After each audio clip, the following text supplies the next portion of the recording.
ঢাকায় তারেক রহমান যখন মনোনয়ন প্রত্যাশীদের উদ্দেশ্যে দলকে ঐক্যবদ্ধ করার কথা বলছেন, ঠিক তখন চট্টগ্রামে বিপরীত ঘটনা। সেখানে কি গভীর রাতে যুব দলের দুই পক্ষের মধ্যে গোলাগুলি হয়েছে, ছাত্র দলের এক কর্মী নিহত হয়েছে। কি দুঃখজনক ঘটনা। দেখেন, ছাত্রদল কর্মী নিহত হয়েছেন যিনি, তার নাম হচ্ছে মোহাম্মদ সাজ্জাদ 22। এই ঘটনায় আহত হয়েছে 15 জন। সোমবার দিবাগত রাত 2টার দিকে নগরের বাকুলিয়া এক্সেস রোডের বগার বিলমুখ এলাকায় এই গোলাগুলির ঘটনা ঘটে।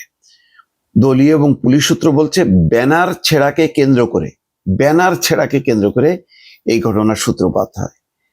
নিহত সাজ্জাদ নগর যুবদলের বিলুপ্ত কমিটির সাবেক সাংগঠনিক সম্পাদক বহিষ্কৃত এরশাদুল হক বাচ্চার অনুসারী। খুবই দুঃখজনক, বলার কিছু নেই দর্শক।